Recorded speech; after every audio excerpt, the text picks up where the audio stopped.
मेरे अंतिम शब्द बुद्ध। आप मानो न मानो, मैं बुद्ध बोल रहा हूं। मुझे अच्छी तरह याद है, मेरी तबीयत बुरी तरह बिगड़ गई थी।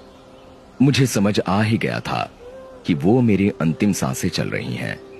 उस समय 25 वर्षों से मेरे साथ रह रहा मेरा शिष्य आनंद भी मेरे साथ था। निश्चित ही मेरी ये हालत देख वो बहुत दुखी हो गया था।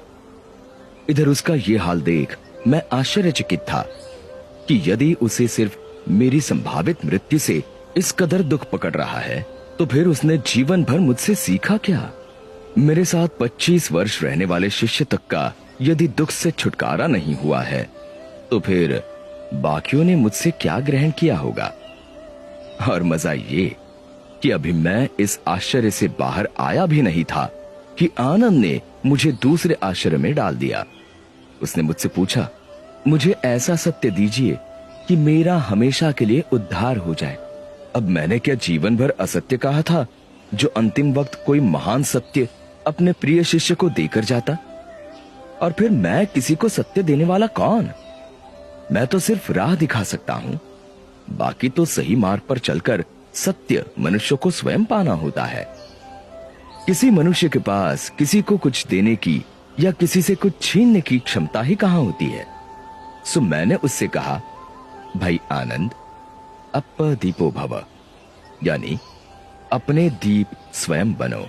अब जब मैं साक्षात था तब भी मेरे अंतिम शब्द यही थे, और आज 2500 वर्ष बाद भी मैं आपसे यही कह रहा हूं कि अप्पदीपो भव, यानी अपने दिए स्वयं बनो।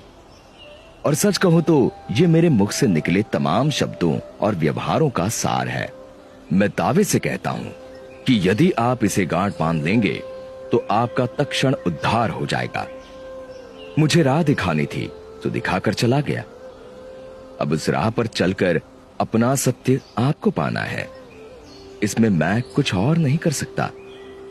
सोचो ये कि जब मैं साक्षात था तब कुछ नहीं कर सकता था, तो अब मेरी मूर्तियां या मेरे जैसे वस्त्र पहनना क्या कर लेगा? सो इन सब नौटंकियों से छूटो और स्वयं को भ्रम में डालने से बचो। सीधे सीधे मेरे बताए मार्ग पर चलकर अपने जीवन का सत्य खोजने में लग जाओ। विश्वास जानो कि अपने द्वारा अपना उद्धार करने के अलावा तुम्हारे पास अन्य कोई मार्ग नहीं।